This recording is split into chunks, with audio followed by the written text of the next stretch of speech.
کیونکہ میں نے اس کے سے بڑا تجربہ بھی کیا ہے. ہمارے سلفی علماء جو ہیں ان کا فقہ سے تعلق کمزور ہوتا ہے. تو منہاج نہیں، لیکن انہوں نے اب ماشاءاللہ وہ درر البہیہ اور روضۃ الندیہ وغیرہ جو ہے اس کے بعد بڑا کچھ ہو گیا ہے. بلکہ اب تو تقلید جو ہے وہ اہل حدیث میں بھی دوسرے لوگوں کی نسبت زیادہ پکی ہے. ان میں تو دڑے بن گئے ہیں اور ہر دڑا جو ہے وہ ایک مستقل فرقہ بن گیا ہوا ہے. کیونکہ علماء کا احترام پایا نہیں جاتا، اس لیے ہر ایک آدمی مفتی بنا ہوا ہے اور کتاب و سنت کا پتہ ہی نہیں کہ کتاب و سنت کا پس منظر کیا ہے، یہ واقعہ کیسے ہوا، کیوں ہوا. اس لیے میں یہ چاہتا ہوں کہ تقلید کا علاج جو ہے وہ اجتہاد میں ہے.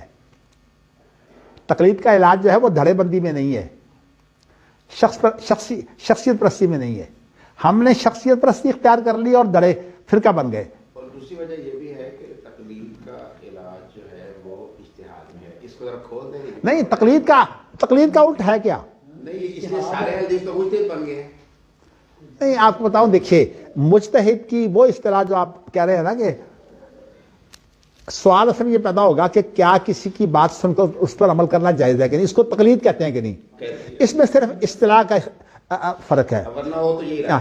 دیکھو میں بتاؤں، تمام سید نذیر حسین دہلوی، نواب صدیق حسن، شوکانی وغیرہ جو خود تقلید کے مخالف ہیں، وہ تمام جو ہے وہ اس کو تقلید کہتے ہیں. لیکن فلانی نے یہ سوال پیدا کر دیا کہ یہ تقلید نہیں ہے، یہ اتباع ہے. یہ اصل میں الفاظ کا صرف فرق ہے، احتیاط کی صورت ہے. اقاض و ہمم اولی الابصار جو کتاب ہے نا فلانی کی، اس نے کہا کہ نہیں اصل میں تقلید کے لفظ سے یہ بچنے کی شکل ہے. آپ بچنے کی.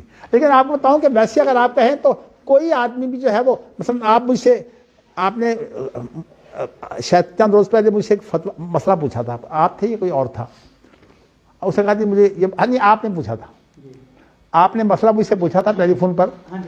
آپ نے مسئلہ پوچھا، میں نے آپ کو جواب دے دیا، آپ نے دلیل کوئی نہیں پوچھی. آپ نے میری کیا تقلید کی تھی؟ نہیں، تقلید بھی ہے. اصل میں یہ لفظ کا ہی ایسے خام خواہ، اگر آپ کہتے ہیں میں آپ سے میں نے بات پوچھی، نما شفاء کے سوال میں کیا ہے؟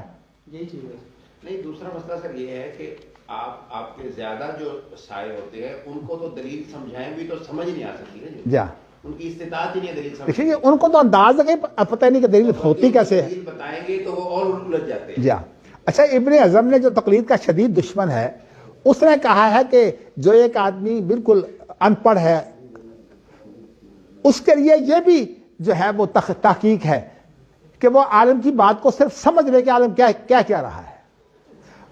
حالانکہ یہ تقلید ہے ہی نہیں. یعنی ہاں جی،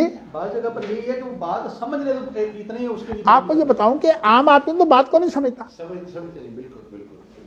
تو اس لیے میں نے آپ کو بتایا نا کہ مجھے یہ سوال پیدا ہوا اپنا صبر السلام پڑھاتے ہوئے کہ اس کے اندر اس نے کہا تھا کہ یہ جو اذان دیتا ہے کوئی آدمی، تو اذان دینے کے بعد اس کی جو ہے وہ دوسرے لوگ بات مان لیتے ہیں اور نماز کے لیے آ جاتے ہیں، تو اس میں تقلید کی دلیل موجود ہے. تو میں نے اپنے بزرگ جو محدث روپڑی تھے ان سے کہا کہ جی بات یہ ہے کہ تقلید کی یہ دلیل جو کہہ رہا ہے سامانی، یہ تقلید اس میں تقلید کی دلیل ہے؟ کہتے ہیں نہیں. میں نے کہا کیوں نہیں؟ کہتے ہیں تقلید ہوتی ہے اجتہاد کے اندر. روایت کیا خبر میں یہ خبر ہے کہ وہ خبر دے رہا ہے کہ ابھی اب ٹائم ہو گیا.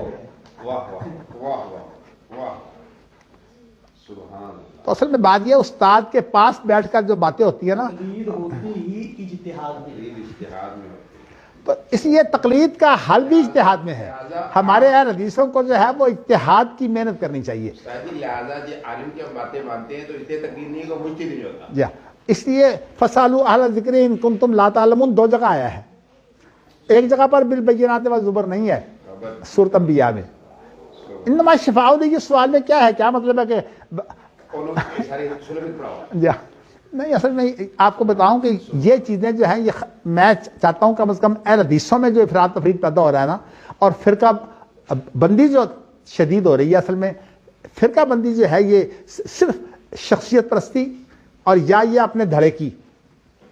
اب آپ دیکھیے ہم سیاست میں ہیں اور اتنے ہم گندے ہیں کہ ایک بالکل یعنی سیاست کا چوڑا ہے، ہم اس کا دم چھلا بنے ہوئے ہیں. چلیے جو کچھ بھی ہے بات تو آ گئی، میں نے نام